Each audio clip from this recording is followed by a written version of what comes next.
Artillery is the only reason we stopped building high walls and started digging deep bunkers.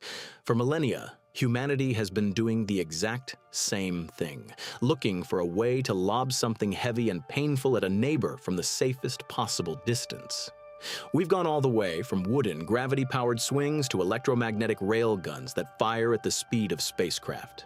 In this video, we'll break down how a basic idea, throw something heavy in the other direction, evolved into high-precision systems capable of destroying targets tens of kilometers away without even seeing them.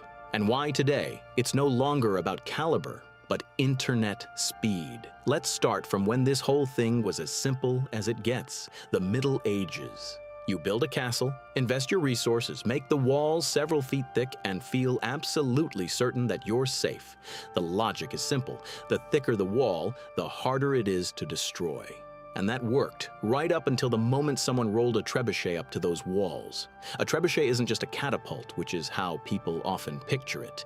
It's a massive feat of engineering that taps into the simplest yet most reliable energy source there is, gravity. On one end of the beam sits a massive counterweight, sometimes weighing up to 10 to 15 tons. On the other end is a long arm attached to a sling holding the projectile. When the trigger is released, the counterweight drops, accelerating the beam, and at the very last moment, the sling gives the projectile an extra burst of acceleration, literally launching it forward. Essentially, this was the world's first ballistic calculator, and it worked without a single shred of math on paper. Want more range? Add weight. Want less? Take some off. It was as primitive as it gets, but so incredibly effective that boulders launched from these machines could obliterate even the most fortified walls. But that's not even the main takeaway. The trebuchet changed not only how walls were destroyed, but also how the people inside them fought, because a direct hit is only part of the story. The psychological impact, the fear, had a much greater effect. When you're sitting inside a castle and realize that something could drop on you from literally over the horizon, and there's absolutely nothing you can do to stop it, the whole illusion of safety behind walls starts crumbling before the first stone even lands. And this is exactly where it becomes clear that the walls aren't the problem. The problem is that with every new invention, distance ceases to be a defense, and the only thing that actually changes is how they manage to reach you. But the trebuchet had one fatal flaw. It was just as cumbersome as it was powerful.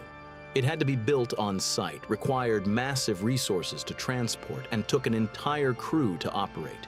It was a weapon that worked, but only if the war stayed put. And as soon as warfare started moving faster than you could assemble a giant wooden machine, it became glaringly obvious. They needed something else, something faster and way more compact. So at some point, people looked at all this wooden engineering, at the hundreds of guys dragging a single machine around, and thought, what if, instead of all this, we just blew something up?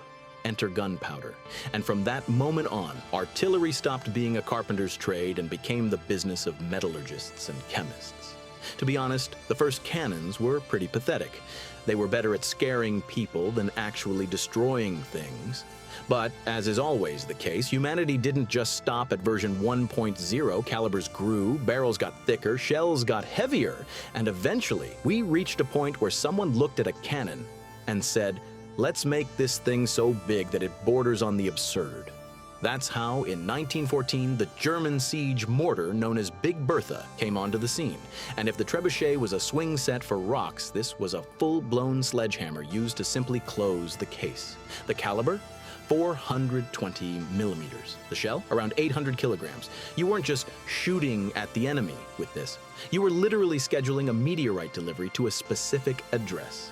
At the time, everyone was absolutely certain that concrete was the ultimate answer to defense.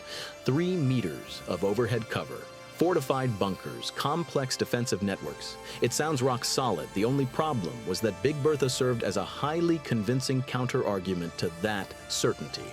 After a few direct hits, that concrete stopped acting like a symbol of impenetrable security and started behaving more like a cookie that had been left in the oven way too long. The irony is that this thing was so powerful it scared even the people operating it. Before firing, the crew had to back up several hundred meters, lie flat on the ground, and open their mouths, not for dramatic effect, but literally just to avoid blowing out their eardrums from the shockwave. I mean, you build a weapon capable of obliterating enemy fortifications, but you also have to try not to obliterate yourself in the process. Balance at its finest. But, as is often the case with giant and genius solutions, Bertha had one problem. She was way too big. Transportation was a whole separate operation. Deployment took forever. Camouflage was practically impossible. And by the time you're prepping for that one epic shot, the world around you is already moving faster. And here, artillery bumps into a simple thought. Maybe it's not about shooting with maximum power.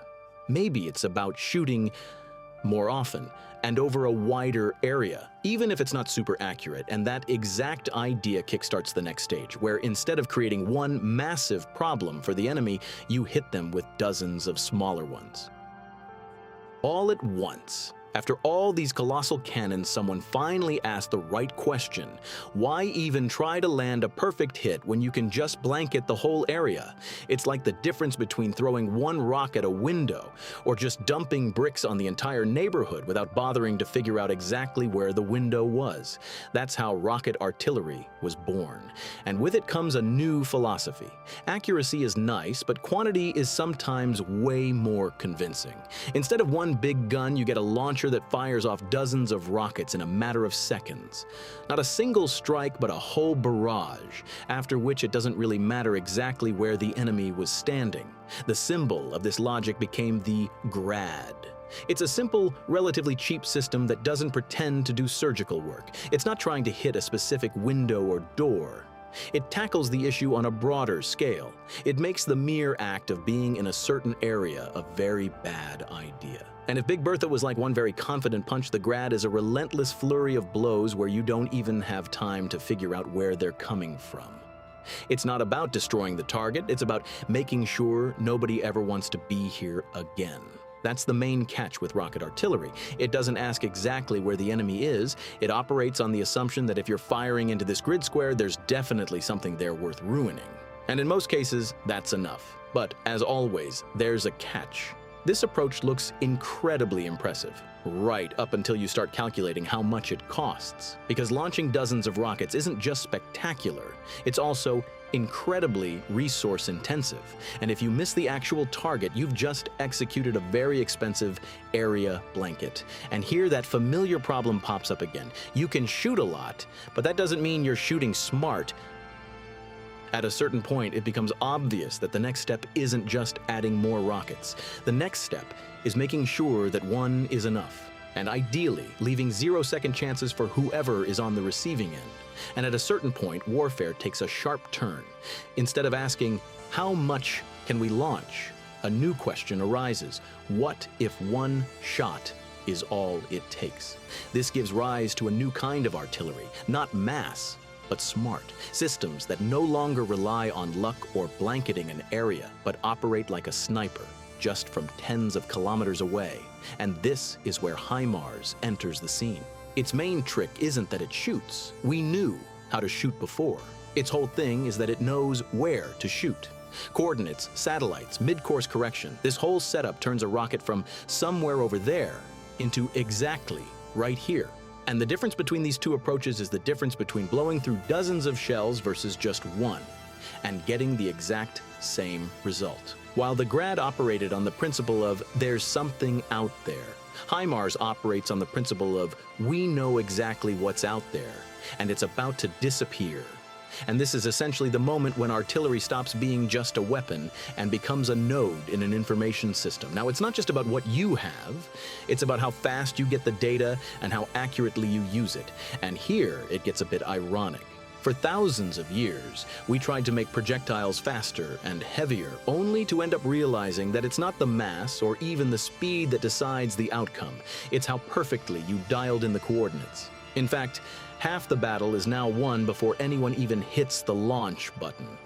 But even here, there's a ceiling, because all this precision still relies on good old gunpowder. No matter how much you optimize the system, the speed of the projectile is bottlenecked by the physics of expanding gases. And this is the moment where humanity pulls its favorite trick once again, changing the rules of the game entirely. Instead of an explosion, electricity. Instead of gunpowder, magnetic fields. Enter the railgun. Long story short, it's two metal rails and a massive surge of energy that literally pushes the projectile forward. No explosions, no smoke, no classic warhead. Just a solid chunk of metal that accelerates to Mach speeds and obliterates the target using pure kinetic energy. And this is where it gets truly absurd. Because at those speeds, you don't even need to detonate anything. The mere fact that a metal slug is flying at you at thousands of miles per hour is a problem that's incredibly hard to survive. It's like being hit by a meteorite, just way more personalized. But the craziest part isn't even the power itself. It's the cost of that power. Because a railgun literally destroys itself when it fires. The rails overheat, they warp, and every single launch chips away at the system's lifespan. Basically, you build the weapon of the future, and it hits so hard that it can't even handle its own force. Very on brand for humanity. When you step back and look at this entire evolution, the picture is pretty straightforward. We started with a wooden beam lobbing rocks using gravity. Then we added gunpowder and got cannons that shattered concrete. Then we decided accuracy was optional and just started blanketing entire grid squares. And then we did a hard 180 and said, no, never mind, one rocket, but right on the money. And now we're reaching the point where weapons cease to be hardware in the traditional sense.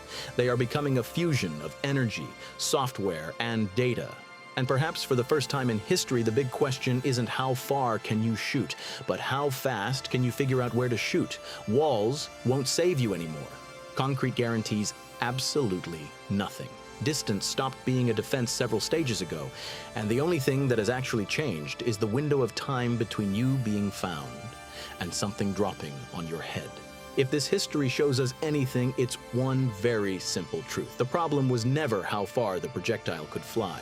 The problem is that with every new generation of weaponry, you get less and less time to even realize it's coming. That's all for today. Let me know down in the comments which era of artillery you found the most interesting, and don't forget to subscribe. See you in the future, where every single shot costs about the same as the annual budget of a small country.